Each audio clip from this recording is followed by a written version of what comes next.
Cuando pensamos en la historia del Imperio Romano, siempre se nos viene a la cabeza grandes nombres de emperadores romanos, como Augusto, Adriano, Trajano, Marco Aurelio, todos estos nombres que han pasado a la posteridad. Pero lo cierto es que muchos de ellos arrastran una leyenda que no nos permite, mejor dicho, acercarnos a la realidad histórica de estos personajes, ya sea una leyenda negra, como es el caso de Calígula, de Cómodo, de Domiciano y muchos otros, o una leyenda un poco rosa, como puede ser el caso de nuestro protagonista de hoy, de Trajano. Y por eso, para abordar la vida de Trajano y conocer realmente cómo fue su etapa al frente del Imperio Romano, hoy he tenido el placer y el honor de contar en este podcast con un experto en el tema para que nos hable sobre él. Él es David Soria, doctor en Historia Antigua por la Universidad de Murcia y miembro del equipo de Despertaferro Ediciones. ¿Qué tal estás, David? Muy buenas, Óscar. Pues encantado de estar aquí con todos vosotros y de poder compartir aquí unos buenos minutos hablando de historia, que es una temática que a todos nos apasiona. Desde luego que sí. Y como decía, yo creo que no podía contar con una mejor persona para este podcast, porque precisamente tú acabas de publicar el pasado 30 de abril un libro, una biografía sobre el emperador Trajano, ¿no? Efectivamente, titulada Trajano, el mejor emperador. Ahora hablaremos un poquito de por qué ese título en concreto. Han sido el resultado pues, de alrededor de 5 años de trabajo de investigación, relacionados también pues, con mi trayectoria investigadora previa, de mis estudios de doctorado y también pues, de toda una serie de publicaciones que he realizado con anterioridad al respecto. Y bueno, ha sido un proyecto simplemente apasionante, lo hemos disfrutado mucho desde el principio, también ha llevado sus sacrificios, pero por fin aquí le tenemos y espero que también pues, una parte importante de nuestros oyentes pues, tenga el placer muy pronto de poder acceder a él, de animarse, si, quizás incluso después de haber escuchado esta entrevista. Yo creo que para introducirnos en la biografía de cualquier personaje histórico que es famoso sobre todo por su etapa adulta, siempre hay que introducirnos con la infancia, ¿no? Su etapa de pequeño, porque muchas veces esa etapa de infante, de adolescente, pues justifica, ¿no? Y explica algunas cosas de las que vivimos de adultos. Así que quería preguntarte acerca de lo que sabemos acerca de la infancia y la juventud de Trajano. Porque, bueno, partiendo de la base de que fue un emperador hispano, ¿no? De origen en Hispania. Efectivamente. Bien, la cuestión está en que sobre su infancia y su adolescencia, en realidad, no sabemos prácticamente nada. Desgraciadamente, el tipo de fuentes con el que nos movemos en este periodo de la historia está escrita por miembros de la alta aristocracia romana que normalmente no solían sentir mucho interés por este tipo de detalles, quizás en buena medida porque era algo que para ellos era habitual, común. Es decir, no solemos a lo mejor si los gobernantes actuales escribieran sobre otros gobernantes contemporáneos, seguramente no se harían ciertas preguntas. Nosotros como historiadores, lógicamente, sí nos las hacemos. Y desgraciadamente, como decía, en el caso de Trajano, es muy poquito lo que sabemos. El único detalle que nos ha traslucido es que, en general, parece ser que no era muy buen estudiante. Él apreciaba mucho la erudición ajena, la respetaba y la valoraba a todos los niveles y lo demostró luego a lo largo de su imperio, pero él personalmente nunca fue un gran estudiante y su capacidad, que luego fue reconocida como orador a todos los niveles, se debió más que a su formación y a su interés, por así decirlo, en prepararse, más bien a su capacidad innata para esto. Esto es lo que en realidad sabemos en este sentido, ¿no? De su juventud más inicial.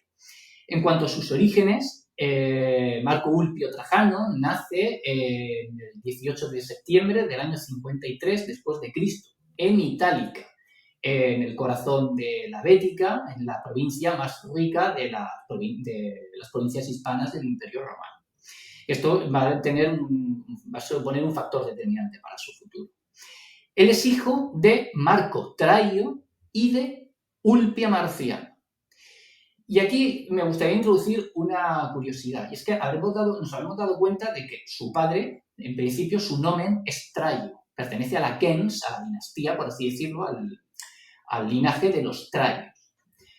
Marco Traio, de hecho, es descendiente de un linaje aristocrático nativo, turdetano, es decir, tienen sus raíces eminentemente en Hispania, no son inmigrantes venidos de Italia tras la conquista.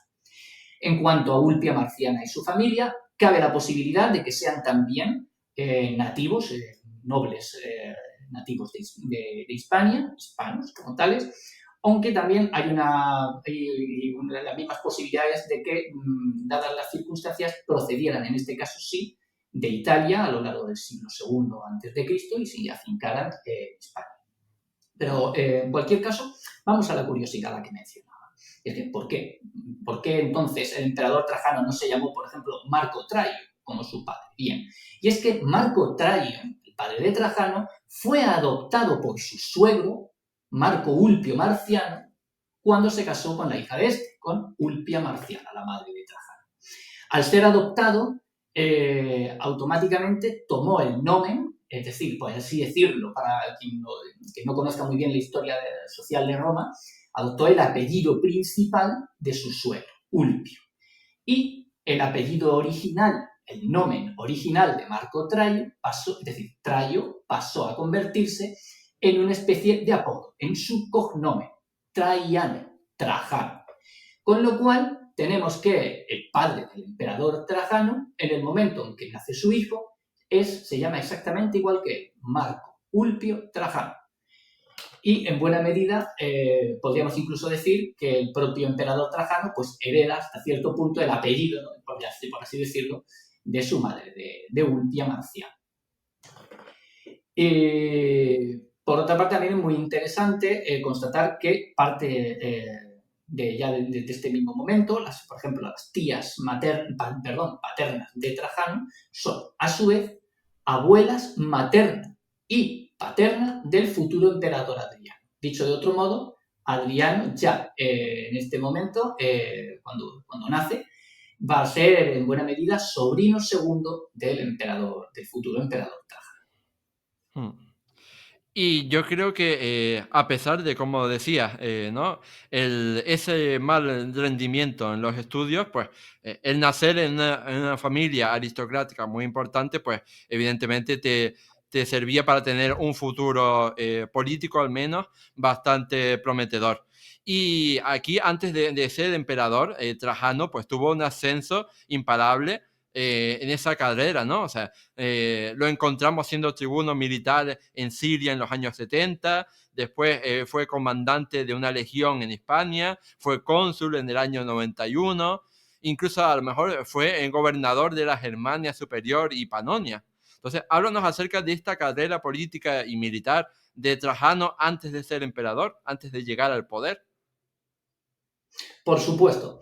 Es que, además, tenemos que tener en cuenta, ya habíamos dicho que su origen hispano iba a ser determinante en su futuro. Efectivamente, en los linajes, la gens Traia, luego ya directamente gens Ulpia, y, por ejemplo, también la familia del futuro emperador Adriano, la gens Elia, y otros tantos linajes de Hispania, en este momento han fraguado su poder, su influencia política en Roma, no solo a la temprana romanización de buena parte de estas provincias, sino al comercio, en buena medida al comercio de aceite de oliva, la exportación de aceite de oliva a la ciudad de Roma. Literalmente estaban nadando en la opulencia estas familias, y en Roma, en una sociedad tan plutocrática como la romana, la riqueza equivalía a rango social y a poder político.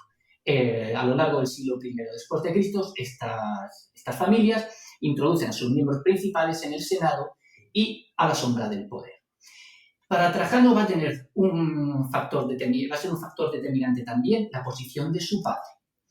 Este va a ser uno de los apoyos más importantes del emperador Vespasiano tras la caída de Nerón y la guerra civil del año 69.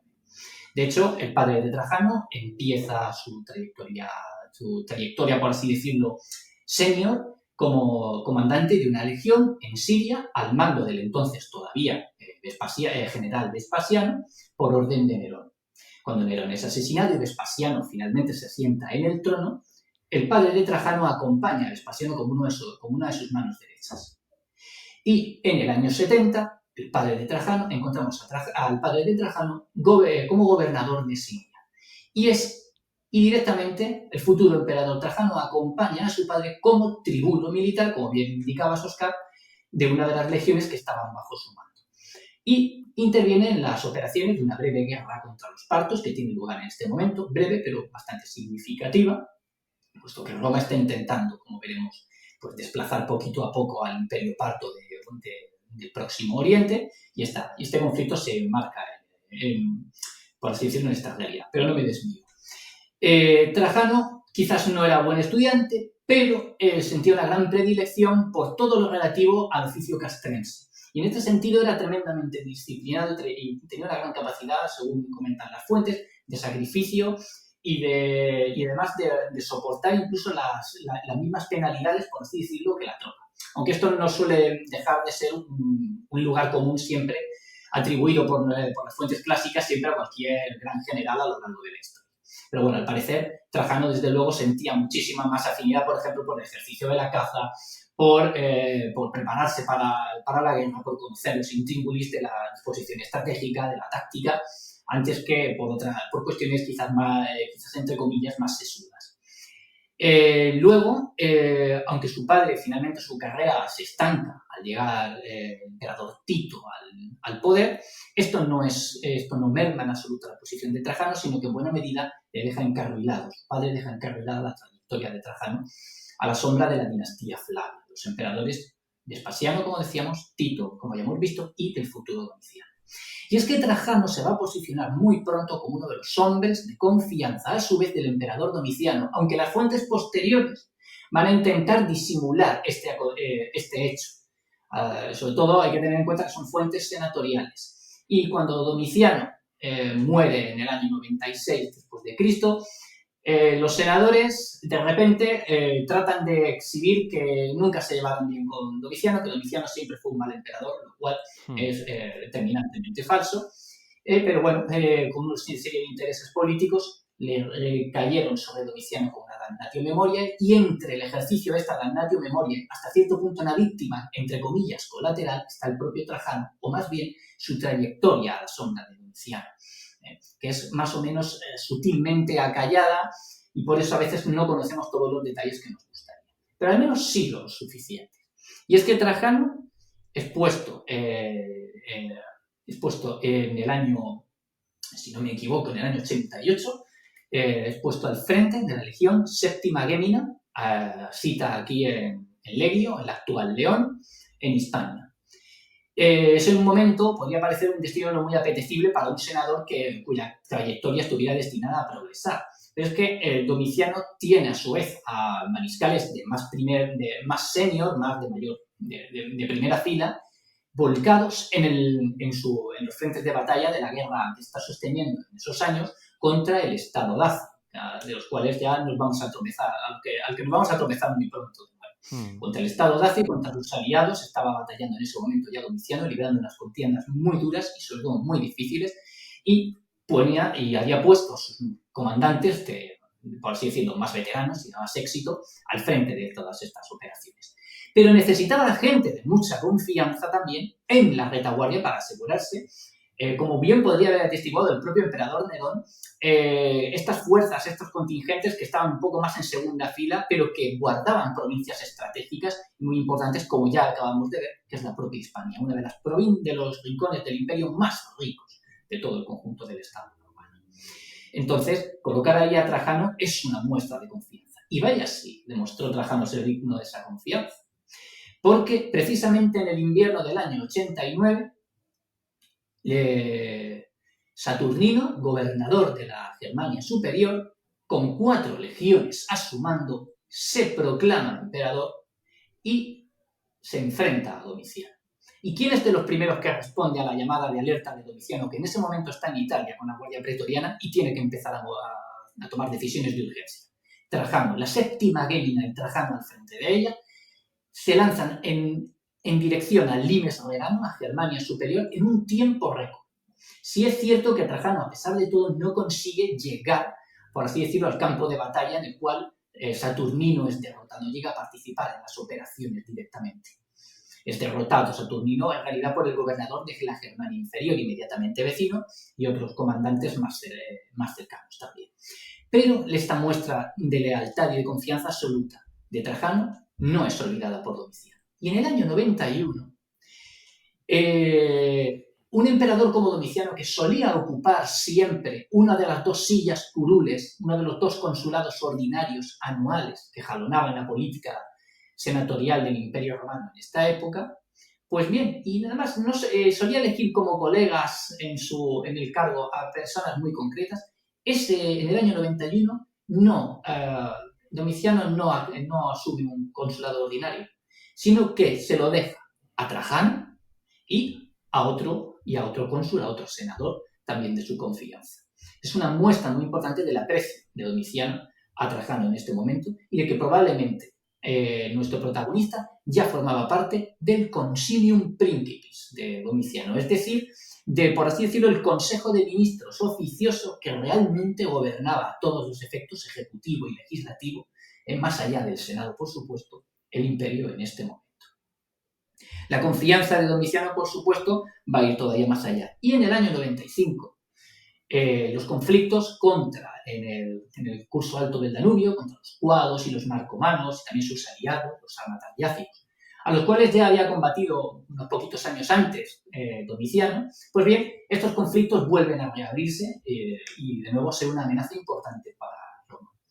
¿A quién pone Domiciano al frente como comandante de la provincia de Panonia, la más afectada quizás por esta situación, y al frente de la mayor concentración de tropas? Además, al lado, en la trastienda directamente de Italia, la mayor concentración de tropas en ese momento de todo el Imperio Romano, al propio Trajano.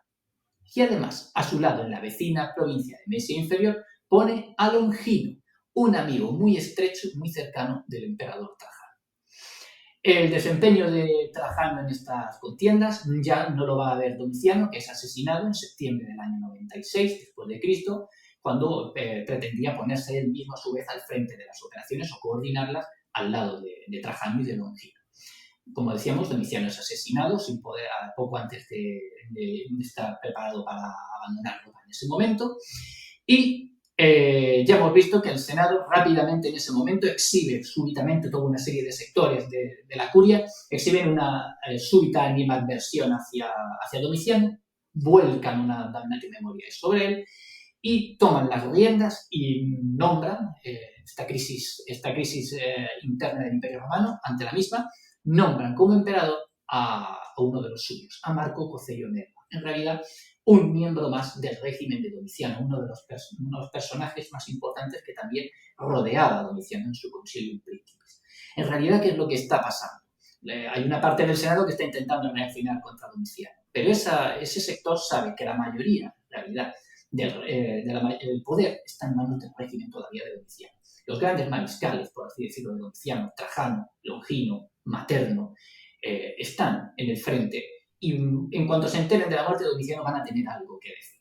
Así que se busca un candidato de compromiso que permita gestionar una transición razonablemente pacífica y que a su vez sea también una persona del régimen. En buena medida el régimen de Domiciano, al encontrarse sin cabeza, porque no lo olvidemos, Domiciano no es asesinado por iniciativa de una facción del Senado, aunque algunas intentarán beneficiarse del magnicidio, sino es víctima de una conjura de parte de la corte, por así decirlo, del personal de palacio. Pues bien, Nerva accede en estas circunstancias al poder y es durante el imperio de Nerva cuando Trajano cosecha, ahora sí, en primera fila, toda una serie de éxitos militares, en un momento en que además Nerva, su posición frente a una guardia pretoriana que está muy desconforme con el asesinato de Domiciano y está empezando a mostrarse incluso violenta contra el anciano emperador, es decir, la posición de Nerva, por así decirlo, es frágil al nivel de que él no puede ser ya dada su edad y sus circunstancias, no puede ser un imperator en el sentido de un líder de primera línea para el ejército y respetado por él mismo. No tiene además una gran historia militar, ni mucho menos.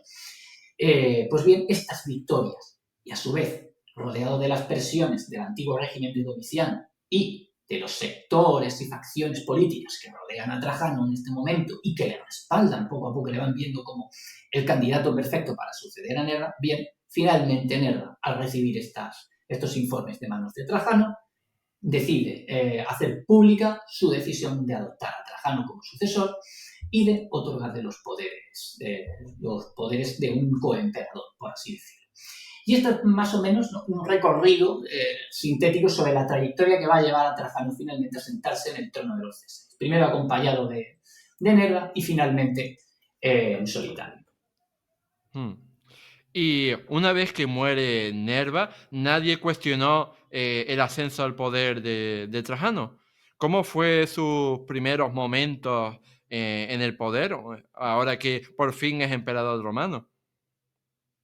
Bien, hombre, todos los nuevos emperadores, sobre todo cuando se fragua un nuevo régimen y una nueva dinastía, por mucho que sea hija directa del anterior, están sometidos en esta época, es algo que luego va a ser un problema muy grave para los emperadores en el futuro, especialmente en el siglo III después de Cristo. Bueno, pues todos los emperadores nuevos estaban sometidos a un cierto escrutinio en cuanto a su capacidad y a su solvencia como militares, a la necesidad de realizar campañas exteriores o de proyectar y afianzar el poder de Roma en el exterior, si no lo estaba lo suficiente, o incluso para solventar problemas preexistentes. Por ejemplo, es el caso ni más ni menos que de Claudio, que sin un historial militar previo y ni siquiera político, de repente se encuentra sentado en el trono por los pretorianos y necesita prestigio militar. Por eso anexiona Tracia, pero sobre todo por eso Claudio inicia la conquista de Britania.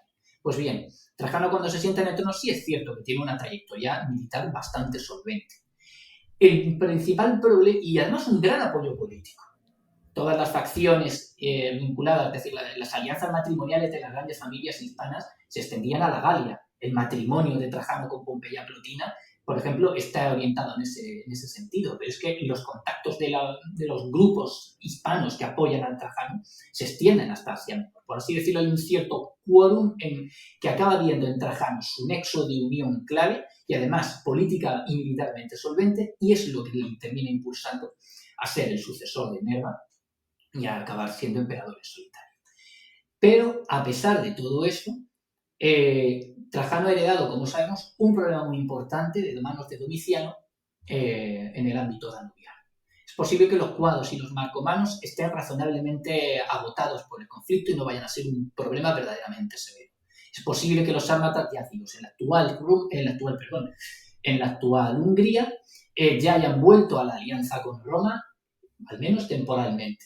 Pero lo que sí es cierto es que el Estado dacio, los sármatas roxolanos, los bastarnos y varias ciudades griegas del Mar Negro siguen formando una entente muy sólida, lógicamente imbricada en torno al Estado dacio, que lo que pretende realmente, ya desde época de Domiciano, si no antes, es desplazar a Roma de la Europa danubiana como superpotencia hegemónica y tratar incluso de conquistar territorio romano al sur del Danubio. Es decir, a lo que Roma se está enfrentando no es solo a desobediencia o un desafío a sus redes de poder fuera del imperio.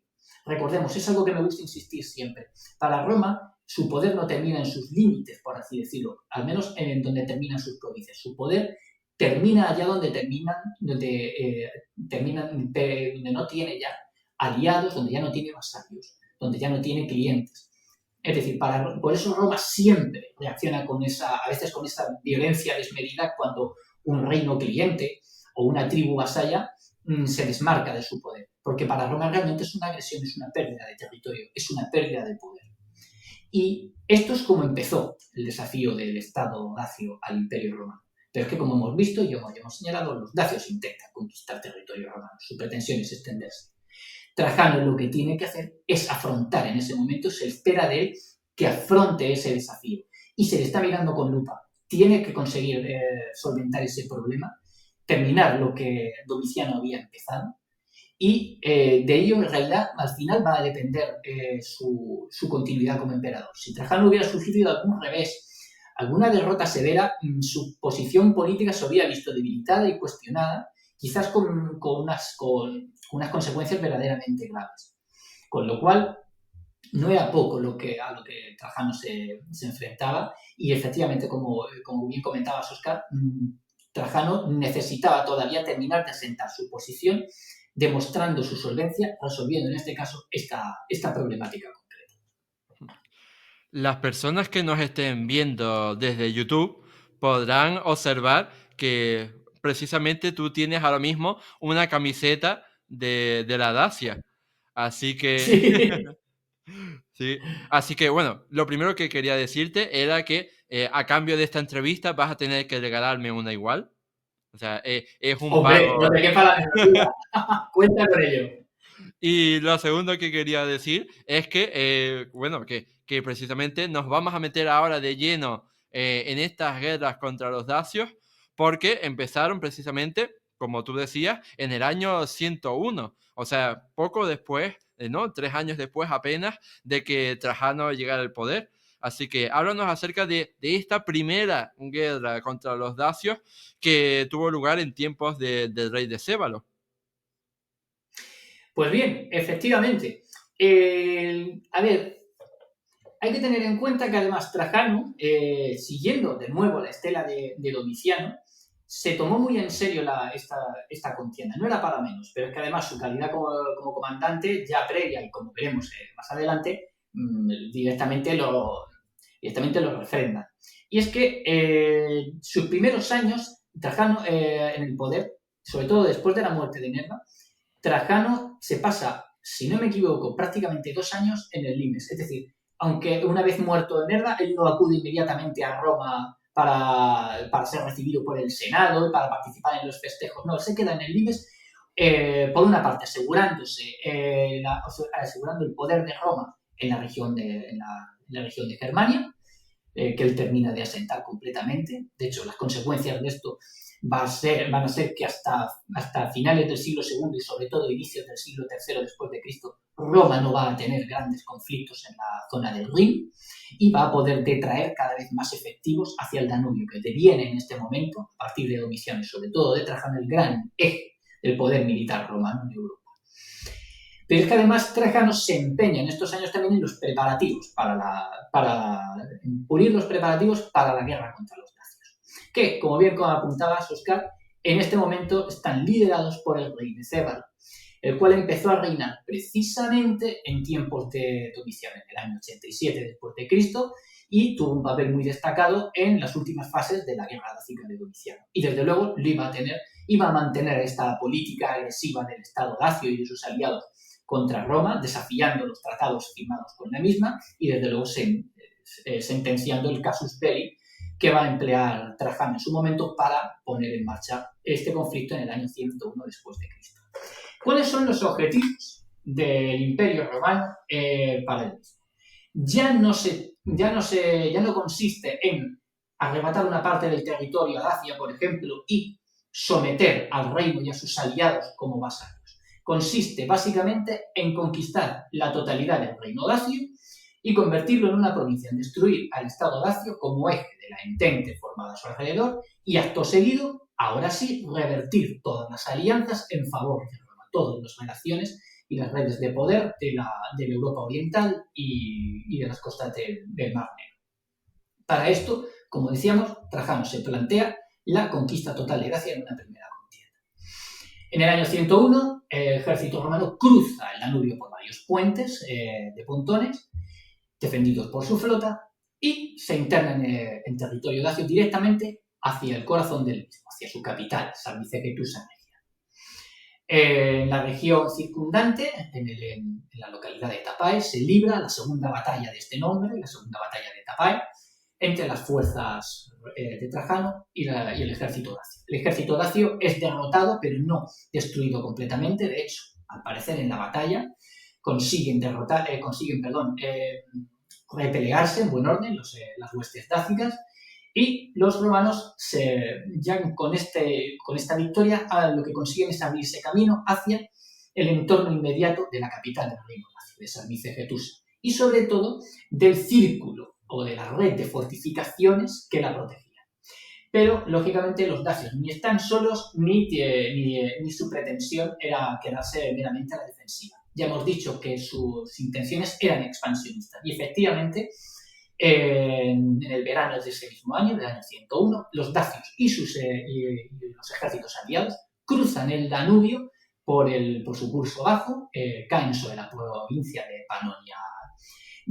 Panonia Inferior y la invaden completamente. En ese momento, esta provincia está razonablemente indefensa, alrededor de las fuerzas romanas presentes pues eran muy inferiores en número a la cantidad de tropas traídas por los dacios, que de hecho se valen de su flota y la de sus aliados para, a través de los afluentes del Danubio y luego en las propias aguas del mismo, enfrentarse a la flota romana en la zona, derrotarla y asegurar los puntos de cruce y sus líneas de suministro en el interior de la provincia romana. Poco a poco van ocupando esta provincia, conquistan algunas ciudades, ponen cerco a otras y van avanzando hacia Occidente, hacia Mesia Superior y las bases logísticas de Trajano en la invasión. Trajano, en este momento, con sus fuerzas implicadas todas en el corazón de Dacia, tiene dos opciones. Una, replegarse rápidamente hacia el interior, hacia sus bases con todas sus fuerzas, renunciar a todos los avances realizados y tratar de confrontar a los dacios, lo cual le va a llevar bastante tiempo. Y la otra opción es, en realidad, mantener las conquistas, preparar una pequeña fuerza expedicionaria, tratar de frenar el avance de los dacios mientras le van trayendo refuerzos no tanto desde el frente principal en el interior de Dacia, como por ejemplo de Panonia. Gracias a que los cuados y los marcomanos, que son aliados de los dacios, en este momento son fácilmente controlados por ¿quién? No por el ejército romano, sino precisamente por los aliados de Roma en el exterior. Así que los gobernadores de Panonia pueden enviar a Trajano la mayor parte de sus fuerzas para reforzarle en este momento. Esta es la opción con la que se decide Trajano. Prepara una primera fuerza expedicionaria con la cual derrota en 2 batallas en torno a la futura localidad de Nicopolis ad Bistrum, primero al ejército de los sármatas roxolanos y después a la vanguardia del ejército dacio. Y con esto le arrebata la iniciativa audazmente a los invasores. Por otra parte, Licinio Sura, otro de sus grandes amigos, y por supuesto un apoyo político fundamental del emperador, junto con otros generales, como por ejemplo el propio gobernador de Panonia, Agrícola, marchan con la flota a través del Danubio y consiguen ir obligando a replegarse y derrotar a la flota de la Entente Dácica. Estas operaciones culminan en la batalla que quizás sea más importante de toda la Primera Guerra Dácica y, en mi opinión, del conjunto de conflictos entre el Imperio Romano y el Estado Dacio. La batalla librada en torno a la futura localidad de Tropaeum Traiani, literalmente denominada por el resultado de la misma el Trofeo de Trajano. Esta batalla es especialmente dura, a pesar de que Trajano ya cuenta con los refuerzos que esperaba y con un ejército de razonables dimensiones. Pero enfrente también se encuentra a la fuerza invasora que se ha congregado toda su hueste y se ha preparado para afrontar el desafío, para aceptar el guante que Trajano le ha arrojado. Al final es una victoria total romana, una victoria decisiva, es el punto de inflexión de este duelo. La flota romana termina de limpiar el Danubio, corta incluso la línea de retirada a una parte de las fuerzas invasoras y, en lo sucesivo, el Estado dacio y sus aliados van a permanecer a la defensiva en el conflicto. Trajano aprovecha el invierno del año 101 al 102 para consolidar y recuperar las posiciones en el interior de la invadida provincia de Mesia Inferior y, acto seguido, en la primavera de este último año, del año 102, retoma las operaciones en el interior de Dacia. Son unas operaciones que van a consistir fundamentalmente en algunos encuentros en campo abierto, pero sobre todo en una verdadera guerra de asedio y de posiciones especialmente compleja, porque las fortalezas de los dacios no están hechas con tierras y ramas, no.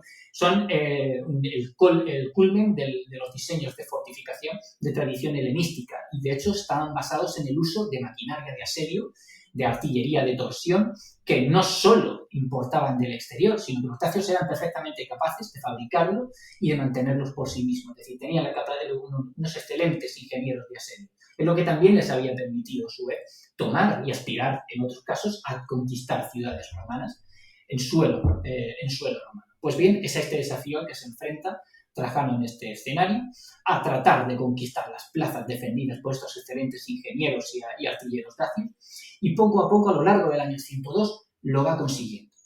En el otoño de ese mismo año, el ejército romano confluye en torno a la ciudad de Sarmicegetusa y finalmente Decébalo accede a entablar negociaciones de paz y sobre todo a capitular ante Trajano. ¿Por qué Trajano acepta esto y no continúa las operaciones? Recordemos que su objetivo inicial era conquistar totalmente Dacia en esta misma campaña. Pues bien, tengamos en cuenta el inmenso desgaste militar sufrido por las fuerzas romanas en este momento, que además tendría que iniciar un cerco por la fuerza de la ciudad de Sarmicegetusa, que era mucho más que la capital administrativa del reino dacio. Era su corazón religioso y espiritual. Con lo cual los dacios iban a ofrecer una violenta resistencia, una denodada resistencia.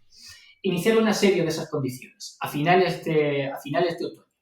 Con el invierno encima, era llamar al desastre, y además con el desgaste que su ejército acumulaba. Trajano decide hacer de la necesidad virtud e imponer a Decébalo una paz lo más favorable posible a Roma, y sobre todo que le permita convertir la prevista Segunda Guerra Dácica más que en una guerra, en un golpe de Estado contra los dacios. Para ello, lo que hace Trajano es imponer a los dacios la cesión de todo el territorio ocupado, la asunción de guarniciones romanas en el resto del territorio, por ejemplo, en la Sarmicegetusa Regia no es conquistada, pero los romanos obligan a los dacios a destruir parte de las defensas y a aceptar un campamento militar y una poderosa guarnición dentro de esta ciudad, al igual que en otros enclaves, dentro del que todavía seguiría siendo territorio dacio. Por supuesto, los dacios tendrían que ser fieles a Roma, vasallos de la misma, y entregar todas las armas de torsión, toda la artillería avanzada, todo el armamento de última tecnología que tuvieran y todos los desertores romanos y mercenarios de este tipo que servían en ese momento en el ejército dacio. Básicamente lo que Trajano ha dispuesto es un escenario en el cual, con los dacios tremendamente debilitados ante su territorio y con gran cantidad de tropas romanas dentro de sus propios dominios, es muy fácil que básicamente la guarnición de Sarmicegetusa, con una orden de Trajano, ascienda hasta la Regia, hasta la residencia del rey de Dacia y hasta el área sacra de la misma, y se apoderen de ella, eliminen a Decébalo, eliminen a su gobierno y básicamente den un golpe de Estado dentro de Dacia para consumar la conquista de la misma. Ese es el objetivo de Trajano. Decébalo lo sabe. Y Decébalo, como vamos a ver, iba a estar preparado. No iba a ser tan fácil para Trajano capitalizar hasta donde él hubiera querido no obstante, gran éxito en la Primera Guerra Dácica. Y otro acontecimiento importante por el que es conocido esta Primera Guerra Dacia o estos conflictos en general de las guerras dacias contra Roma es por la ingeniería romana. Y es que aquí, en este contexto histórico, es cuando encontramos el extraordinario puente que construyó sobre el río Danubio el arquitecto, ¿no? El ingeniero Apolodoro de Damasco. Un puente que por lo visto tenía más de 1 kilómetro de extensión y que fue pues una de las mayores obras jamás construidas por los romanos. Así que me parecía que era lo suficientemente importante, ¿no? E impresionante como para dedicarle una sección propia. Efectivamente, es una de las obras de ingeniería más sobrecogedoras de la historia de Roma y además quizás, en mi opinión, la obra culmen en ese momento de su ingeniería militar, concretamente. Acabas de mencionar, efectivamente, que el puente de Apolodoro de Damasco, que se situaba en la zona de partida de Dobretapontes, más o menos en la frontera entre la actual Serbia y Rumanía. Es decir, todavía no estamos en el curso bajo del Danubio, que es donde alcanza todavía más anchura, hasta 1,5 kilómetros en algunos puntos, y en la antigüedad, pues imaginemos. Pero es que, permíteme un inciso, dejemos un momento a Apolodoro diseñando el puente, porque para recordar un detalle, 1,5 kilómetros de anchura del Danubio. acabamos de mencionar que tiene lugar, que el Danubio tiene capacidad para albergar batallas navales entre flotas de la antigüedad, entre la flota romana y la de sus enemigos dacios. Y tengamos en cuenta entonces no solo el desafío logístico y de medios que supone para un ejército como el romano, por muy avanzado que estuviera, estar operando al otro lado de ese río en territorio hostil. Pero entonces pensemos, ¿qué desafío no supondría para los dacios y para sus aliados operar también al otro lado del Danubio, al sur del Danubio, en territorio romano durante esta invasión? Todo esto para indicar que, para terminar de desmentir ante nuestros oyentes, los que no conozcan un poco los últimos avances historiográficos al respecto, que desde luego los dacios y sus aliados y otros pueblos bárbaros nunca jamás pudieron operar al otro lado de cruzar grandes ríos como el Danubio o el propio Rin, aprovechando que estuvieran congelados. Porque lo hubieran tenido que hacerlo en pleno invierno, en lo más crudo del invierno, con nevadas de metros, sin forraje, con toda una serie de impedimentos de orden logístico. El ejército romano en época de Trajano, en época de César, el propio César nos lo cuenta en la Guerra de las Galias, paralizaban todas las operaciones a gran escala durante el invierno. Así que sus enemigos, tanto más.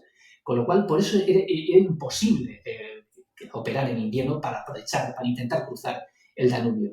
Y desde luego, por esa misma razón, dado que hasta donde sabemos los dacios y sus aliados no tenían la capacidad de caminar sobre las aguas, necesitaban una flota como mínimo para hacer cruzar a sus tropas.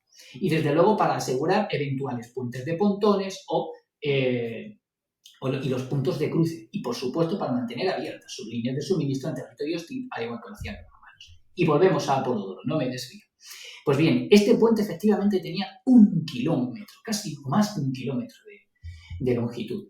Se construyó, de hecho, con una técnica muy avanzada, elaborando toda una serie de pilones de pétreos, erigiéndolos poco a poco desde el lecho, desde el propio lecho del río hacia arriba. La única parte en piedra del puente es esa. Los pilones son lo que se sustentaba originalmente. Porque después lo que montó Apolodoro encima fue toda una superestructura en madera, que era una superestructura desmontable. Y aquí rompo otra lanza en favor a Adriano. Se suele atribuir a Adriano que por envidia mandó destruir el puente de Apolodoro, mandó cortarlo. O incluso por cobardía ante las incursiones de los sálmatas al inicio de su imperio en el interior de Dacia. No, hay que entender el movimiento de Adriano. Adriano no está actuando por ninguna de esas dos razones. Adriano lo que ha hecho no es destruir tampoco el puente, ni cortarlo siquiera. Lo único que ha hecho ha sido aprovechar una faceta que el propio Apolodoro imprimió en el puente, y es que era desmontable. Podía desmontarse perfectamente esa superestructura en cualquiera de los tramos que se quisiera por cualquier necesidad, no solo a nivel de defensa. Con lo cual se puede decir que el propio Trajano y Apolodoro ya habían previsto esta eventualidad. Adriano simplemente aprovechó este recurso y con posterioridad volvió a montar la superestructura del puente una vez se sintió que la situación en Dacia estaba reconducida a su buen entender. Con lo cual es quizá una de las facetas más interesantes de este puente, que se convirtió en el nervio central de las comunicaciones entre Mesia Superior y la Dacia y los territorios dacios ocupados, y luego lo que iba a ser la futura Dacia romana. Por supuesto, no es el único puente por el cual operaban los romanos o mantenían abierta su línea de suministro en territorio ocupado. Es la más importante, sí, y de hecho permitía la navegación por debajo del mismo sin ningún tipo de problema. Pero los romanos, a su vez, mantenían también en paralelo varios puentes de pontones. Pero desde este momento, el magnífico puente de Apolodoro iba a ser el nervio de las comunicaciones en el interior de Dacia.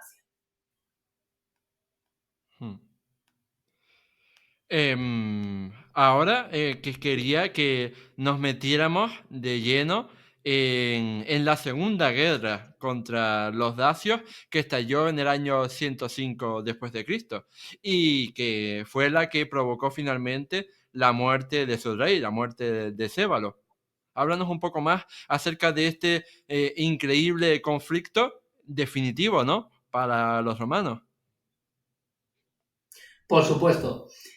Bien, Decébalo, como sabemos, sabía perfectamente como mínimo, él y sus generales se olían que algo no iba bien y desde luego no estaban dispuestos a renunciar a su apuesta. Para ello lo que necesitaban era revertir las tornas, al menos al punto de partida.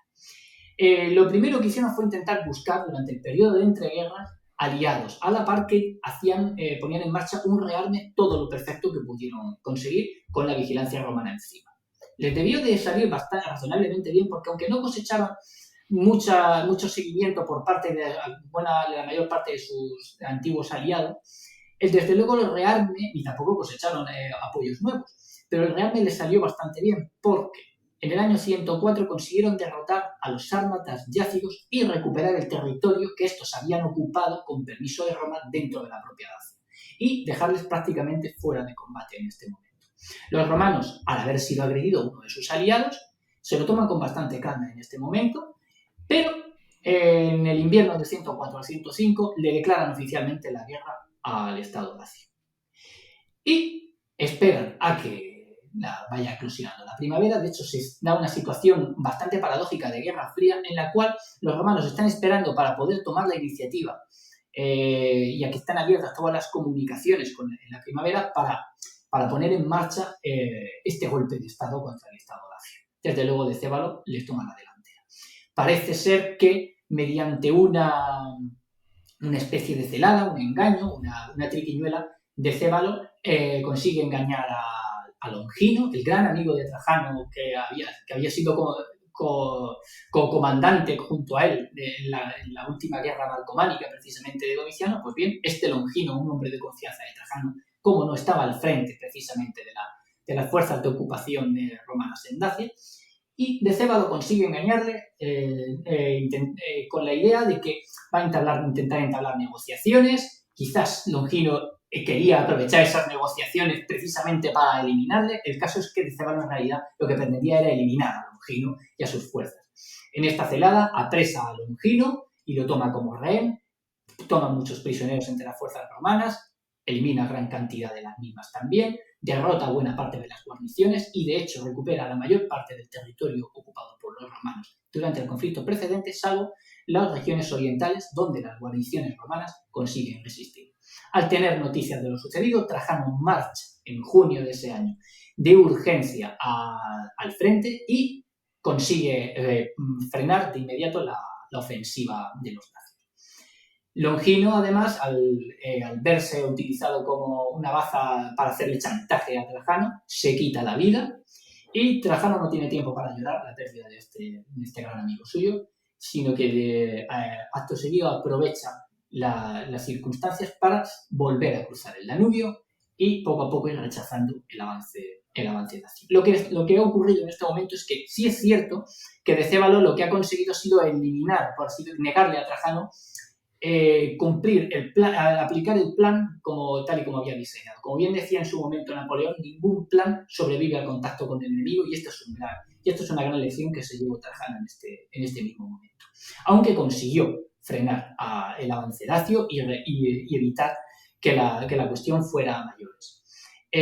Lo que ocurre en este momento es que la apuesta de los dacios se desinfla rápidamente, sus recursos no dan para más. Y desde luego lo que se encuentran es que al no haber conseguido seguir adelante, recuperar la totalidad de su territorio, seguir constituyendo una amenaza a gran escala para los romanos, y desde luego tampoco explotar la baza original de haber apresado a Longino, se encuentran de nuevo a la defensiva y empiezan a reconstruir rápidamente sus defensas en el interior del reino. En el invierno del año 105 al 106 nos damos cuenta de que Dacia está a ojos de todos los intervinientes condenada, porque todos los antiguos aliados del Estado dacio, tal y como nos lo muestra la columna Trajana en la escena 100, capitulan en ese momento ante Trajano, negocian la paz aparte, pero en conjunto todos ellos para tener también mejores bazas de negociación y capitulan ante el Imperio Romano. Y, de hecho, los romanos empiezan a mandar ya en la primavera del año 106 las primeras guarniciones, por ejemplo, a las ciudades griegas implicadas antiguamente en la alianza con Dacia. A Tiras y Olbia mandan las primeras guarniciones legionarias para asegurarse la lealtad de las mismas. En la primavera del año 106, Trajano retoma las operaciones, los dacios se repliegan al corazón de su reino para luchar hasta el final, Poco a poco Trajano consigue abrirse camino de nuevo a través de las defensas, ahora mucho más maltrechas del reino dacio, y esta vez sí llega a tiempo de montar un gran asedio contra la ciudad de Sarmicegetusa. Ante la caída inevitable de la ciudad, tras varias semanas de operaciones y de denodados intentos de resistencia, los dacios queman sus santuarios y, de hecho, aprovechan una parte de ellos, se lanzan contra los romanos para morir en combate. Otros evacúan, sobre todo Decébalo, evacúa junto con sus mejores fuerzas, evacúa la ciudad, trata de romper las líneas de cerco romanas, aprovechando precisamente el incendio y el ataque suicida de sus últimas fuerzas. Esta maniobra le sale bien, pero lógicamente no consigue impedir, ni mucho menos, la caída de la ciudad. Decébalo escapa, Sarmicegetusa es conquistada y destruida por los romanos, y finalmente, tras intentar en los últimos compases en torno al otoño del año 106, intentar contraatacar, intentar resistir en las montañas de las estribaciones norte de los Cárpatos, Decébalo es derrotado de nuevo en torno a la vecindad de la ciudad de Apoulan y en su última huida es cercado por básicamente un comando de la muerte enviado por Trajano al mando de Tiberio Claudio Máximo, uno de los oficiales más solventes de su caballería. Decébalo, como decía, es acorralado por estas fuerzas y finalmente, al verse en trance de ser capturado, se corta el cuello con su propia espada, con su propia falx tácica, estas famosas espadas en forma de hoz, se suicida y Máximo lleva la cabeza de Decébalo a Trajano junto con su mano derecha se les entrega a Trajano para que las muestre a las tropas. Y oficialmente, en realidad, constituye el fin oficial de este conflicto, aunque las operaciones de consolidación del dominio romano sobre la totalidad de Dacia se extienden, de hecho, a lo largo de todo el año. Pero cuando el invierno vuelve a los Cárpatos a finales del año 106, el estado Dacia ha muerto y sobre sus ruinas nace ya una nueva provincia romana homónima, la provincia romana de Dacia. La guerra contra los dacios no es el único enfrentamiento militar importante que va a librar Trajano durante su etapa al frente del imperio, porque también vamos a tener a este emperador luchando contra los nabateos en el 106, por ejemplo, justo después de esta segunda guerra dacia, o también vamos a tenerlo entre el 114 y el 116 luchando contra el Imperio Parto, el todopoderoso Imperio Parto. Así que háblanos brevemente acerca de estos conflictos para terminar esta parte del programa. Naturalmente. Bien, me ha gustado mucho que hayas mencionado el conflicto o la anexión de Arabia, del reino de los nabateos, por parte de Trajano en el año 106, con el verbo lucha. Porque aunque teóricamente lo que las fuentes romanas nos trasladan es efectivamente en el año 106 el reino cliente de los nabateos, su soberano Rabel II muere y su sucesor previsto, Óbodas, como solían hacer todos los reyes clientes, antes de sentarse en el trono, notifica a las autoridades romanas, al emperador, y solicita formalmente que se le entronice, que se le reconozca como rey, tal y como estipulaban los tratados en esta época. Trajano aprovecha la circunstancia, ya estaba previsto, de hecho, estaba perfectamente estudiado, y lo que hace es proclamar la creación de una nueva provincia de la Arabia Pétrea y para hacerla efectiva, el gobernador Cornelio Palma, gobernador de Siria, y las fuerzas de Egipto marchan en conjunto contra el reino de los nabateos, grosso modo la actual Jordania, para ocuparla y hacer efectiva su conversión en provincia. En teoría es una anexión. En ningún momento los romanos dejan traslucir que haya habido resistencia, pero es perfectamente esperable, porque si no los romanos desde luego no envían un ejército. Sabían que el ejército nabateo y algunos mandos podrían haberse opuesto en algún momento. Y yo siempre he considerado que tuvo de haber algún cierto nivel de resistencia, no tanto como para considerarlo como una revuelta significativa o un conflicto, desde luego, a gran escala, una operación de conquista, si no hubieran dicho en su momento más que Arabia Acquisita, hubieran dicho Arabia Capta, por ejemplo, las acuñaciones o las epígrafes de la época. Así que, pero como decía, el carácter pacífico de la misma, desde luego, está lejos de estar totalmente garantizado. En cualquier caso, en el año 106, Roma se hace con el control de Arabia Pétrea, crea una nueva provincia y con ello además consolida su control del Mar Rojo. Y esto nos va a llevar, aunque no lo parezca a priori para algunos de nuestros oyentes menos avezados a lo mejor en los intríngulis de la política exterior de Roma en el Oriente, esto nos va a llevar rápidamente a la guerra pártica de Trajano. ¿Por qué? Porque a través del Mar Rojo, de los puertos del reino de los nabateos, pero también de los puertos de Egipto, el Imperio Romano comerciaba directamente con la India. En esta zona estaban una de sus rutas comerciales más importantes. Los romanos comerciaban con la India a través del Mar Rojo y del Océano Índico. ¿Por qué esta vuelta tan grande? ¿Por qué este rodeo y esta navegación tan peligrosa?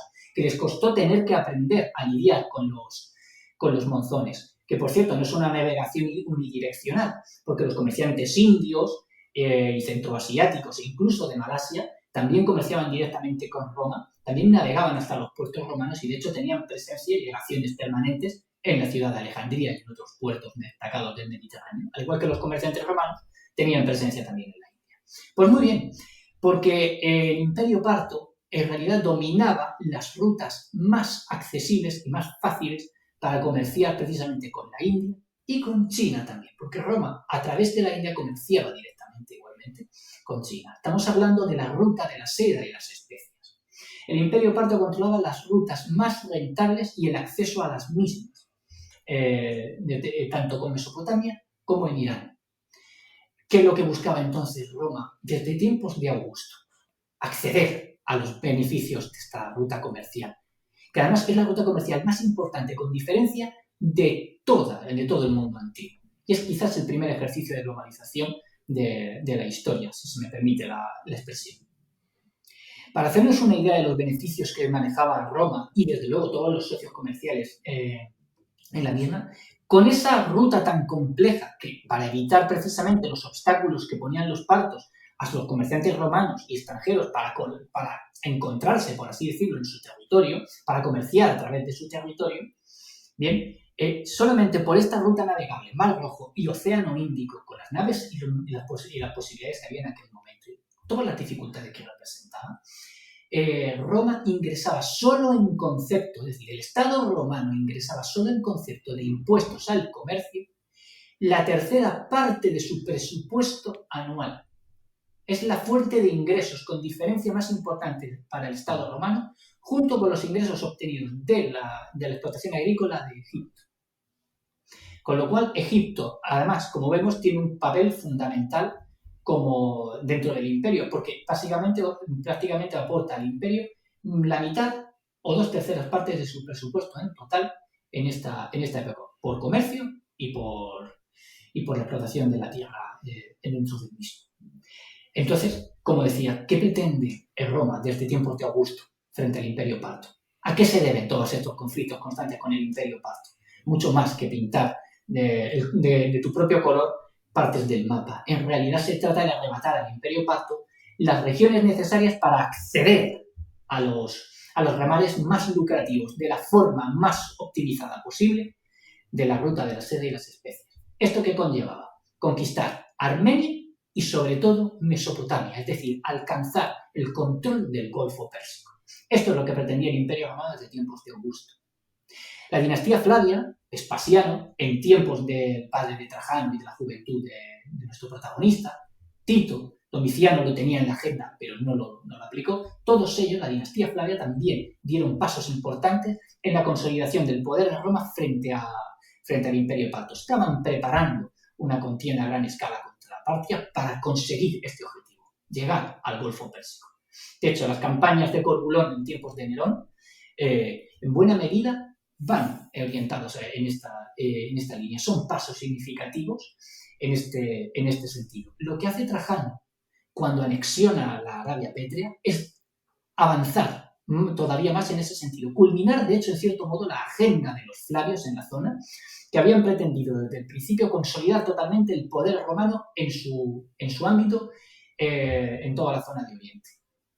Y, acto seguido, Trajano pasa a la siguiente página de la agenda. Conquistar, como decíamos, Mesopotamia y Armenia. Y esto se lo sirve en bandeja una enésima guerra civil dinástica entre los partos, entre el gran rey Cosroes y su rival en el trono, Polgeses II. En el marco de este conflicto, el rey Cosroes destrona al soberano de Armenia, violando flagrantemente el tratado que, desde época de Nerón, desde las guerras de Corbulo, se mantenía entre Roma y Partia al hilo de este reino. Es decir, que, por así decirlo, Partia proponía al soberano de Armenia, pero Roma tenía que aprobarlo y coronarlo. El emperador romano tenía que ser el que lo coronase. Lógicamente, al destronar al soberano precedente y colocar a su propio candidato sin esperar a que Roma lo coronara, pues Cosroes acababa de violar el tratado. Y en realidad no es una cuestión especialmente importante, especialmente grave, a priori, ¿no? Desde un punto de vista sobre el papel, desde el punto de vista de las relaciones internacionales. Es algo que se puede arreglar mediante la diplomacia. Y efectivamente, Cosroes inmediatamente envía una delegación a Trajano, sobre todo cuando sabe que este ha salido disparado básicamente desde la ciudad de Roma, y esta delegación parta encuentra a Trajano en la ciudad de Atenas, acercándose a Oriente peligrosamente. Dan las explicaciones oportunas, que no es un gesto de hostilidad, ni muchísimo menos, y que, por supuesto, ponen a su disposición que, llegado el momento, cuando llegue a Oriente, corone él personalmente al nuevo rey de Armenia, a Artamasiris, y presentó una serie de regalos y presentes para tratar de limar asperezas. Trajano lleva haciendo preparativos para la guerra directamente para este conflicto desde hacía ya más de 3-4 años. De hecho, los había puesto en manos, la coordinación de los mismos, en manos del propio Adriano. Con lo cual, Trajano, su respuesta es: hablaremos cuando yo me encuentre en Antioquía. Lo que significa que hablaremos cuando empiece la guerra. Y efectivamente comienza. En el año 114, la mayor concentración de tropas realizada hasta la fecha por el ejército romano en sus límites orientales cae sobre el imperio parto. O más bien, en el año 114, la primera víctima en realidad es Armenia. Artamasiris intenta capitular, pero Trajano, cuando Artamasiris capitula ante las fuerzas invasoras, lo que hace no es coronarle, es proclamar una nueva provincia. El ejército romano ocupa totalmente a Armenia a lo largo de los primeros meses de ese año y avanza. Esta especie de guerra relámpago avanza tan rápido que permite al ejército de Trajano cruzar de Armenia a la Alta Mesopotamia a través del paso de Vitris e irrumpir en la zona. Y de hecho, a lo largo de lo que quedaba del año 114, mientras Adriano también atraviesa el Éufrates directamente desde Siria, esta maniobra de pinzas somete toda la Alta Mesopotamia hasta las márgenes del río Tigris. En el año 115, el ejército de Trajano cruza el Tigris, conquista el reino de Adiabene, que era vasallo leal de Cosroes, del gran rey parto, y acto seguido se dirige hacia el Éufrates y a lomos, transportando su ejército a lomos de toda una gran flota de guerra, desciende las aguas del Éufrates, ocupando todas las ciudades que va encontrando a su paso, arriba a Babilonia, y desde allí se traslada a través de un gran canal, uno de los múltiples que conectaban canales de regadío y de comunicación que conectaban en aquel momento el Éufrates con el Tigris, desemboca en las aguas de este último río al sur de la capital del Imperio Parto, de Cesifonte. Mientras otro de sus generales, a ver si me viene a la cabeza que se me ha ido ahora de golpe, Lucio Quieto, el famoso general mauritano, Lucio Quieto, marchaba desde Adiabene, desde la recién conquistada Adiabene, por el norte.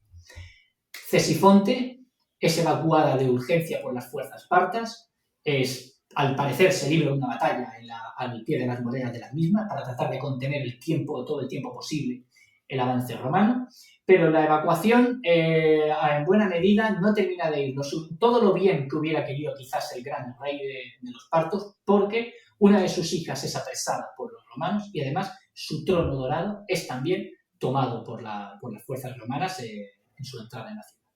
En enero del año 116, en la conmemoración de su ascenso al trono, Trajano hace su acto de su entrada oficial en la ciudad de Cesifonte. En ese momento Roma ha creado en tan solo 2 años un total de 4 provincias nuevas: Armenia, Mesopotamia, lo que sería la Alta Mesopotamia, Asiria, a partir de Adiabene y algunos territorios cercanos, y probablemente Babilonia en lo que es la Baja Mesopotamia. Y Trajano cuenta además en la zona con aliados. El reino de Carax, en la costa del Golfo Pérsico, llevaba bastante tiempo intentando zafarse del poder parto y de vincularse a Roma. Y por supuesto, en este mismo momento defecta y el rey de Carax recibe a Trajano, le ofrece su lealtad y abre automáticamente al comercio romano los puertos del Golfo Pérsico. ¿Qué significa esto en este momento? ¿Cuál es el impacto? Si esto llega a cuajar, ¿qué hubiera significado para Roma? Muy fácil. Al acortar la ruta y, por lo tanto, muchos de los gastos en un 2,5%, si aplicamos esta cifra a los beneficios obtenidos simplemente a nivel de impuestos por parte de Roma con el comercio, al no tener tantos gastos de los comerciantes implicados, al poder hacer más viajes, al poder implicarse todavía empresarios de menor tamaño, poder asumir unos riesgos mucho menores, tener muchos menos gastos también. Pues bien, si aplicamos esta cifra, como decíamos, a los beneficios obtenidos, se multiplican por 2 y hasta casi por 3. Estamos hablando de unas cifras que hubieran permitido al Imperio Romano como mínimo duplicar su presupuesto militar. Ello sin contar además con los réditos obtenidos de una región como Mesopotamia, que como mínimo igualaba en capacidad productiva a Egipto. Y además también de todos los réditos del botín. Porque, por ejemplo, solamente de la conquista de Dacia, que era una de las regiones más desarrolladas en aquel momento del mundo, pero desde luego, aunque fue una civilización lógicamente muy avanzada, solo de la conquista de Dacia los romanos se embolsaron 6.000 millones de sestercios, alrededor de 4 o 5 veces su Producto Interior Bruto anual. Imaginemos que hubieran podido conseguir los romanos de haber triunfado totalmente en cuanto a botín, y lo que consiguieron desde luego ya con los éxitos que cosecharon, si en el año 116 las cosas hubieran seguido marchando también para Trajano. Pero como ya estamos anticipando, desde luego este éxito en enero del año 116 la suerte se le iba a terminar a Trajano. Y es que Cosroes I y su rival, Borgeses II, ante la perspectiva de estar luchando por un trono que básicamente ya estaba en manos de los romanos, deciden enterrar temporalmente sus diferencias, entierran el hacha de guerra y unen sus fuerzas contra Trajano. Y esto es fundamental. Trajano, en el año 116, sufre un contraataque a gran escala por parte de las fuerzas partas. Al mismo tiempo, en el año 115 ha estallado en la retaguardia de Roma, en Cirene, se ha extendido a Egipto, ha estallado también en Chipre, se ha ido extendiendo también hacia Judea, una gran rebelión por parte de la diáspora judía del imperio, que deviene en el año 116 en una guerra a gran escala. Solo prácticamente la ciudad de Alejandría consigue resistir y la mayor parte de Egipto es ocupada por las fuerzas rebeldes. Recordemos que hemos dicho que Egipto es el nexo, es la arteria fundamental por la que entran los ingresos, la mayor parte de los ingresos al Imperio Romano, por la explotación del territorio, por el comercio, y no nos olvidemos que Egipto es el gran granero del imperio. Roma corre el riesgo de morirse de hambre ahora mismo. La situación es crítica. Y además, esta rebelión tiene su eco con toda una serie de levantamientos que los servicios de inteligencia del Imperio Parto azuzan también en el territorio ocupado de Mesopotamia, en el cual tiene también un papel muy importante la diáspora judía instalada en la zona, pero por supuesto también el resto de población nativa que no tenía muchas ganas de ser en ese momento gobernados por los romanos, siempre y cuando sus antiguos reyes fueran capaces de enfrentarse a Trajano. E iban a serlo. Aún así, Después de sufrir la derrota de uno de sus ejércitos y la muerte de uno de sus generales, Lucio Quieto y Trajano iban a conseguir repeler la primera oleada del contraataque enemigo y a recuperar el control de buena parte del territorio. Sus gobernadores también en Armenia iban a conseguir también el tiempo necesario para organizar sus fuerzas frente también a las fuerzas partas que les estaban atacando en ese momento. Pero Trajano se empieza a dar cuenta de que las cosas no marchan todo lo bien que él quisiera y busca una solución de emergencia. Y toma a uno de los hijos de Cosroes, que se ha pasado con sus tropas al ejército de Trajano oportunamente, y le nombra rey de Partia, vasallo de Roma. Al menos de la parte de Partia que los romanos controlan en ese momento. Le ceden la Baja Mesopotamia y las lealtades también del reino de Carax. Este soberano vasallo de Roma, este temporal, Partamas Pates, no va a tener mucha trayectoria, porque finalmente, sin el apoyo de las tropas romanas, que se van retrayendo hacia la Alta Mesopotamia, y que además sufren un fuerte varapalo en el asedio de Hatra, liderado por el propio Trajano. Trajano fracasa a principios del año 117 en el intento de conquistar esta ciudad.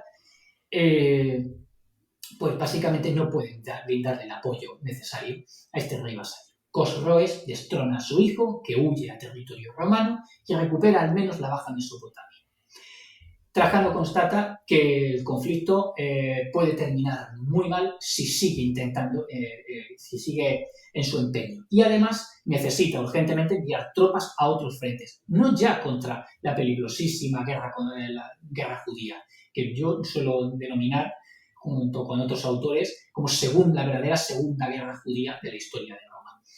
Es que en Dacia y en Britania, al hilo precisamente de la gran cantidad de tropas que Trajano se lleva al frente oriental, por una parte los dacios libres y los sármatas roxolanos y los yácigos se han alzado en armas y han atacado la provincia de Dacia. Y en Britania los brigantes, una tribu del norte de Britania, se han alzado también en rebelión y han concitado el apoyo de los caledonios. Y la mitad de Britania está prácticamente en llamas. De hecho, según testimonios posteriores, la mitad de las fuerzas romanas desplegadas en Britania en aquel momento perecen en combate al hilo de esta rebelión. Es una situación de verdadera crisis. Trajano opta por buscar una paz blanca, la restauración del statu quo de preguerra con el Imperio Parto. Y negocia en el año 110, a finales del 116, primero un armisticio y después, ya en el 117, un segundo armisticio de cara a unas negociaciones definitivas de paz, que los partos, en buena medida, aceptan. Y poco a poco el ejército romano empieza a retraerse. Suele acusarse a Adriano de haber sido el que realmente ordena esta retirada, pero las fechas, el ritmo del conflicto y las circunstancias a mí me llevan a constatar que es precisamente Trajano el que firma las órdenes. Y es Adriano el que termina de ejecutar. ¿Por qué? Porque Trajano, extenuado, muy debilitado, muy enfermo en ese momento, padeciendo una serie de problemas de salud verdaderamente graves en ese momento, cede el mando de todo el ejército de Oriente a Adriano y marcha a Roma para terminar de pergeñar un plan de sucesión muy parecido al que Nerva había preparado para él en su momento, pero lógicamente orientado a Adriano, básicamente a convertir a Adriano en coemperador. El primer paso en realidad es darle el mando del ejército de Oriente y de la coordinación de las operaciones en Oriente. Y Trajano marcha a Roma para celebrar el triunfo múltiple que le había concedido originalmente el Senado en ese momento, junto con el título de Optimus Princeps y toda una serie de otros títulos, como el de Particus, por supuesto, ya él arrastraba consigo el de Dacicus, el vencedor de los dacios. Pues bien, había esperado poder llegar a Roma, celebrar este triunfo y en mitad de ese triunfo aprovechar esa euforia para proclamar a Adriano como su sucesor, transferirle los poderes y llevar a cabo todas las gestiones con el Senado públicas, todos los ritos necesarios para que Adriano ya fuera oficializado como su sucesor. Aunque el Senado en ese momento ya tenía preparadas las acuñaciones conmemorativas del evento y de la proclamación de Adriano, primero como sucesor y luego como emperador. Trajano sabía que le quedaba poco tiempo de vida, pero no se imaginaba que fuera tan poco, porque no va a llegar a Roma. En agosto del año 117, en el sur de Turquía, en Selinunt, el emperador Trajano fallece. Adriano es informado de urgencia proclamado por el emperador por las tropas en presencia y reconocido luego por todos los ejércitos del imperio y, por supuesto, por el Senado, que que emite inmediatamente todas estas acuñaciones conmemorativas que decíamos, adelanta las acuñaciones de su ascenso al trono. Además, es muy interesante, son unas acuñaciones en las cuales Adriano hereda de Trajano todos los títulos, Daficus, Particus, Optimus. Sin embargo, Adriano inmediatamente agradece al Senado su lealtad, que le haya concedido los poderes, que le haya reconocido como emperador, pero le pide que inmediatamente cancele todas esas emisiones monetarias, que él renuncia a todos los títulos heredados de Trajano, porque él no se considera merecedor de los mismos. Y es gracias a este detalle como sabemos que efectivamente la sucesión de Adriano hacía tiempo estaba preparada. Trajano había pensado trasladarle que heredara todos sus títulos, pero Adriano, a partir del momento en que da la orden al Senado ya como emperador, todas sus acuñaciones posteriores ya no cuentan con esos títulos en adelante. Él nunca los va a utilizar ya oficialmente. Una última cuestión que quería hacerte es una cuestión que no tiene nada que ver con la guerra, con lo militar, pero indirectamente sí, porque resulta que con todo el dinero que ganó Trajano, ¿no? Que ganó el Imperio Romano con las guerras dacias, con la guerra contra el Imperio Parto, ¿no? La anexión de los nabateos, etcétera, etcétera, pues el Imperio Romano tiene un superávit que va a emplearlo, ¿no? En un extenso y costosísimo programa de construcciones públicas en Roma. Y de ahí salen, pues, algunos de los edificios más famosos, ¿no? Que han llegado hasta la actualidad, como el Foro de Trajano, la Columna de Trajano, etcétera, etcétera, etcétera. Entonces, para terminar este podcast, háblanos brevemente acerca de ese programa constructivo y de todos estos edificios súper famosos que han llegado hasta el siglo XXI. Naturalmente.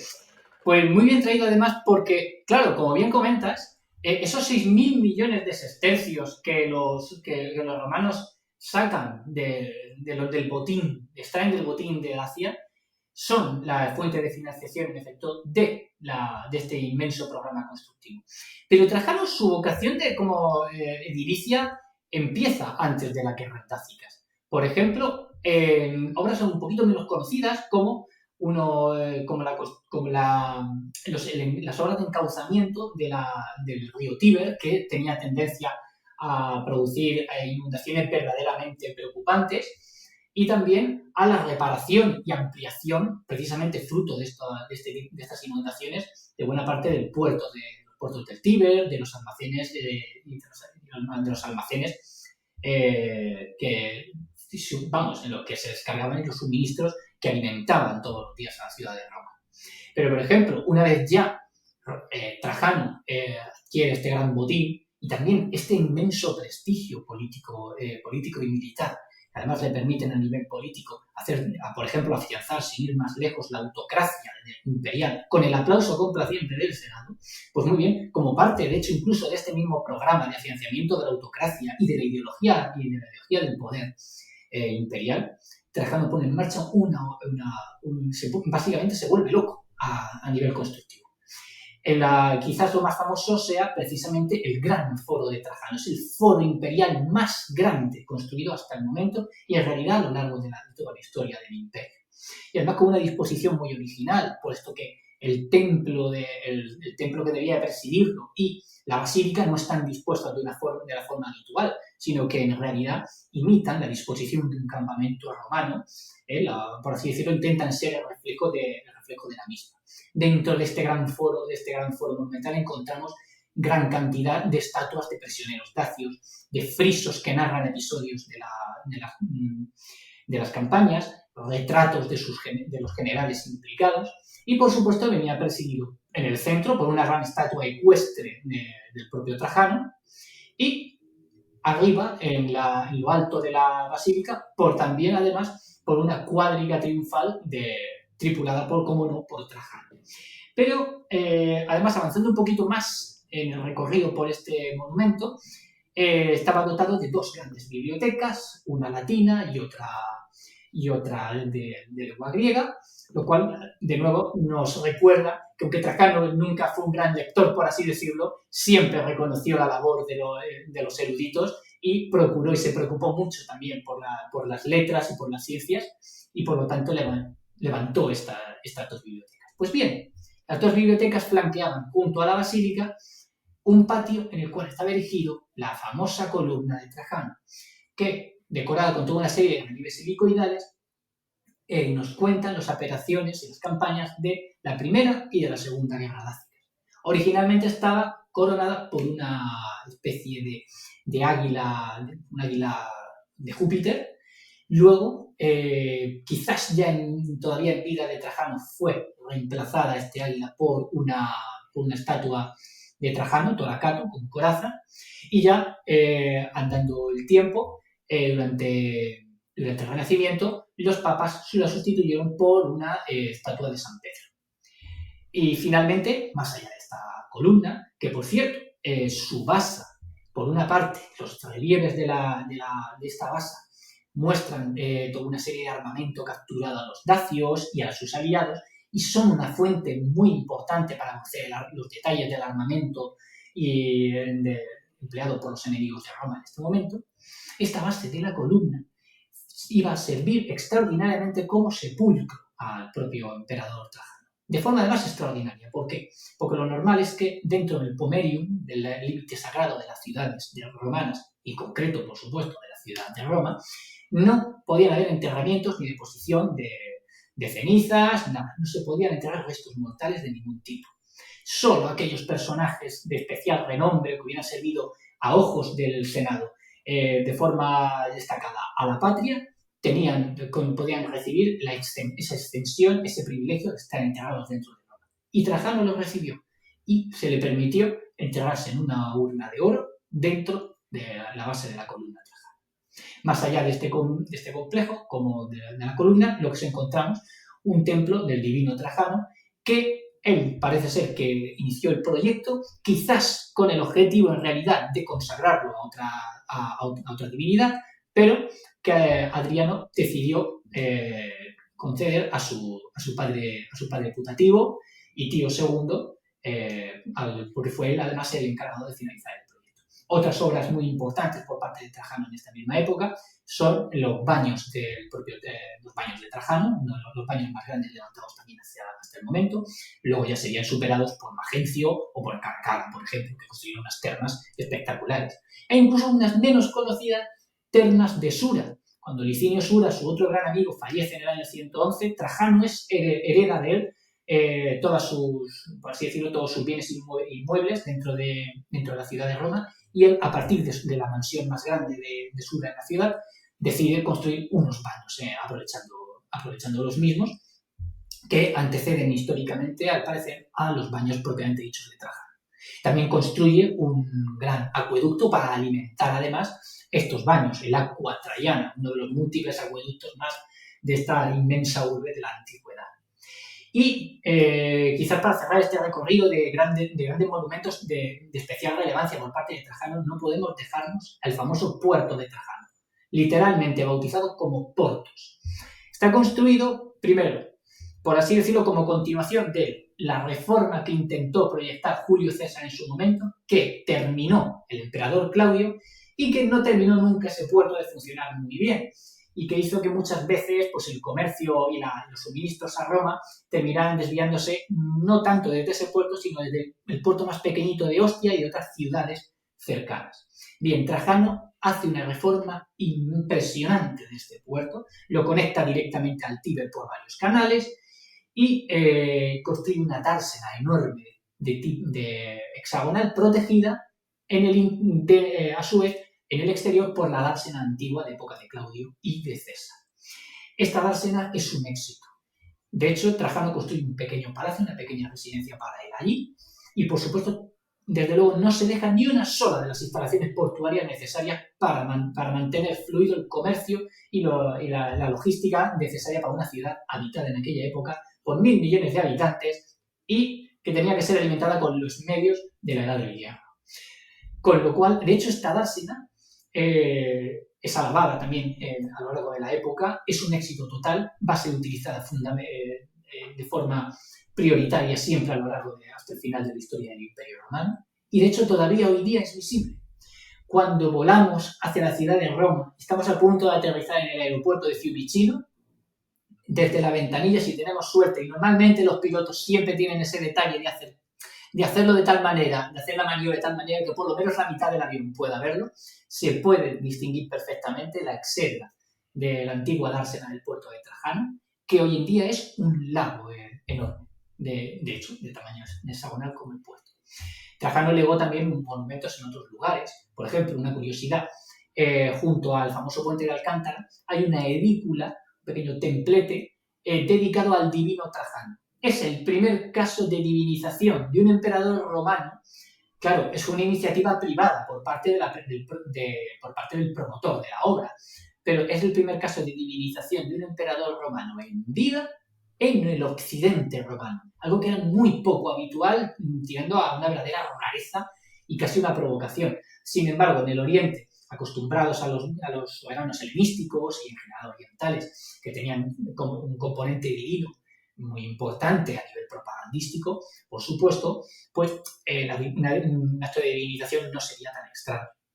Y para finalizar, una última curiosidad, una última obra levantada por Trajano o en época de Trajano, es un pequeño templete llamado Mamisi en Egipto, donde junto con otros emperadores le encontramos a él representado en un relieve al más puro estilo. Me llamó mucho la atención cuando lo descubrí hace un tiempo, representado al más puro estilo de Ramsés II. Y por lo que he estado investigando, pues básicamente es totalmente habitual en todos los emperadores, no solo, lógicamente, el caso más famoso quizás sea el de Octavio Augusto. Es curioso. Y bueno, ahora para terminar este podcast, no sé si has visto los debates políticos, ¿no? Cuando son las elecciones, que a cada candidato o candidata le dan 1 minuto de oro para terminar su discurso. Así que quería que nos dijeras en menos de 1 minuto, tomando 1 minuto Wow. como máximo, si tú crees que Trajano tiene una leyenda rosa o toda la fama que tiene es justa. Bien, su fama es justa si lo vemos desde la óptica de la mentalidad romana y en general de la mentalidad del mundo antiguo. Un gobernante romano perfecto tiene que ser alguien que conquiste pueblos exteriores, que proyecte el poder de Roma y que refleje ese poder hacia el interior, con obras de qué tipo, dedicadas fundamentalmente a la exhibición del poder, pero que sirvan a su vez a todos los ciudadanos. Un foro, unos paños, un puerto. Es decir, obras, por así decirlo, casi de beneficencia, como fueron también algunas de sus obras sociales. Pero claro, si lo vemos desde nuestra óptica, estamos hablando de un tirano, de un conquistador, de alguien. Y cuando hablamos de conquistas, estamos hablando de batallas, estamos hablando de guerra, estamos hablando de sufrimiento humano. En ese sentido, pues Trajano, realmente su legado, más allá de la obra social y política en el interior del imperio, que también conllevó la consolidación del absolutismo imperial, de un régimen autocrático, de una dictadura militar, bueno, pues más allá de eso, pues puede ser bastante cuestionable. Desde luego, los dacios y los partos tenían algo que decir al respecto de si Trajano realmente fue el mejor emperador. Para ellos no lo fue, fue una buena pesadilla. Pues nada, con esto llegamos al final de la entrevista. Yo solo quería agradecerte infinitamente a ti, David, por haber venido aquí a abordar esta biografía de uno de los emperadores más famosos de la antigua Roma. Y por supuesto, recomendamos a todos nuestros oyentes y nuestros espectadores que se hagan ya con tu libro para profundizar más y para aprenderlo todo sobre este emperador que desde luego marcó toda una época. Así que muchísimas gracias por todo. Gracias a ti siempre, Oscar, por abrirme las puertas de tus redes, de tu canal y acercarme a todos tus oyentes, que espero que hayan disfrutado tanto como yo aquí compartiendo este rato con todos vosotros. Sin más, pues un abrazo enorme y a ver si alguna vez tenemos ocasión también de vernos en persona.